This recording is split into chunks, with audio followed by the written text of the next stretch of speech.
Big good one here, and eventually we will like, subscribe, share, comment, all that good stuff, help promote, rank up my channel. So, episode 7, chapter 15, The Believer. Spoiler warning up ahead. There's no way to do this without spoiling it.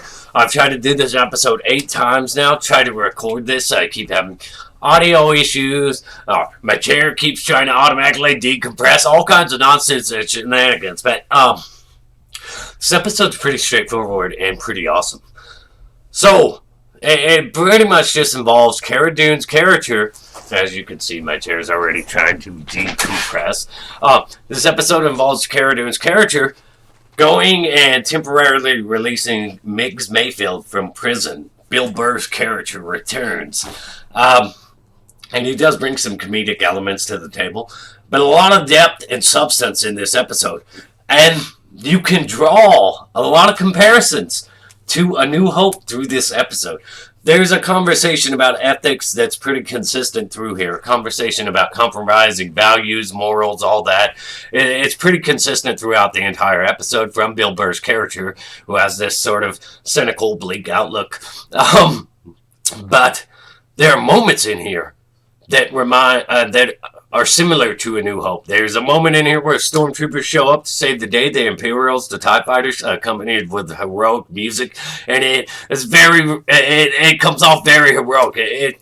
And they're clapping, cheering for Mando and Bill Burr's character who stood their ground and fought off these pirates. And it just comes off like this very reverse A New Hope situation where instead of rebels celebrating the destruction of the Death Star, you've got Imperials celebrating it. It was really interesting to see. There's also another kind of Old West showdown moment where they sat down to have a drink with this Imperial officer that Bill Burr's character served under and had issues with because what happened to a lot of stormtroopers and civilians under his leadership.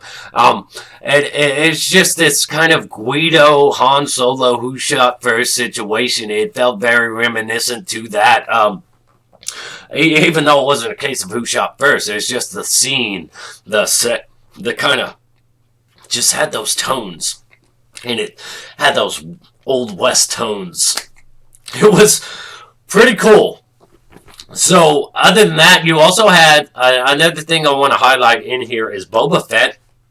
His armor looks all nice, shiny, clean, and I believe there was another call back to Attack of the Clones in here when he dropped a Jango bomb. I believe that was the same kind of bombs Jango dropped in Attack of the Clones. So that was interesting. That was really his only shining moment in this episode. Another thing is, like I said, the consistent narrative of Stormtroopers, Mandalorians, Rebels are essentially the same. It's all about, what you have to do to survive, what lines you're willing to cross. And that was consistent from the start of the episode. You've got Cara Dune compromising her values to let this guy out so they can do this job that potentially saves the kid. You've got Mando himself putting on Imperial armor to do this job and save the kid, even though it goes against this code, and he tries to justify, well, it's still a helmet. I think it was him that tried to justify that. But it's just interesting, consistent theme throughout this episode that gave it a lot of substance and depth. And the end result to this episode was pretty incredible. It was pretty awesome. This episode was highly action-packed, like explosively action-packed. It was, literally. So, really good action, really top-notch. It was like a thriller, heist-type situation, even though it's an infiltration-type job. And that itself can be considered a comparison to A New Hope, because the Stormtrooper outfits, the Imperial outfits. So I found this pretty awesome all around, and it had little nods in there. I felt they were little nods. And they, like I said, the end result, though, them getting the information, them getting the terminal, one problem I found is that I thought this was supposed to have, like, facial recognition software, this terminal they needed them to access.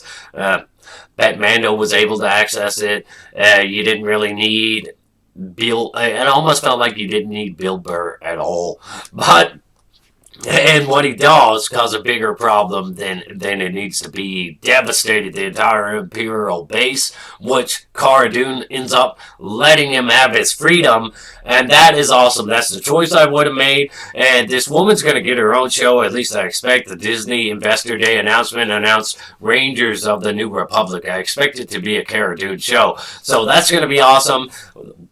Maybe a whole crossover over there sometime, or the Ahsoka show. We'll see. It'll be really interesting to see that. Another thing I thought was a flaw in here is how useful are Stormtrooper armors. If you can consistently knock them out with punches, slamming their head against something when they're wearing helmets, and stuff like that, and the conversation, the consistent conversation about how people can't see out of helmets and stuff in the Star Wars universe, just there's all kinds of flaws and stuff with this armor that raise questions about the realism of it.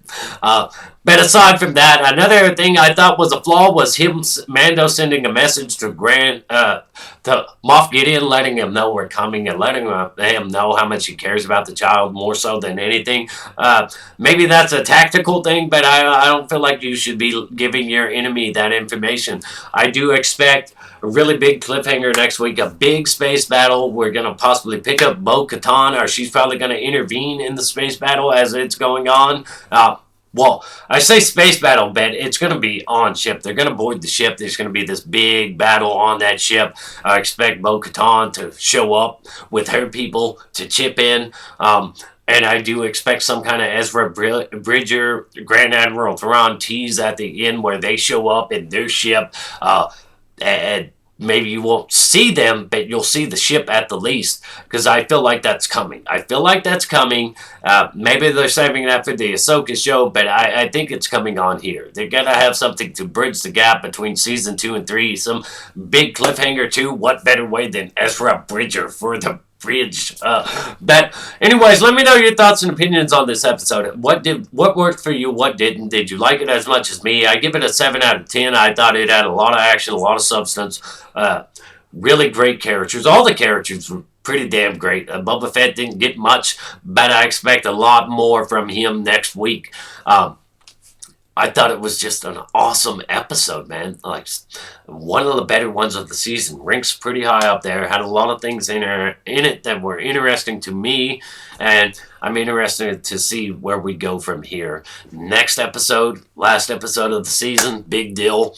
Let me know your thoughts and opinions. Like, subscribe, share, comment. Give me your take on this. What works for you, what didn't. Stay awesome. Rock on.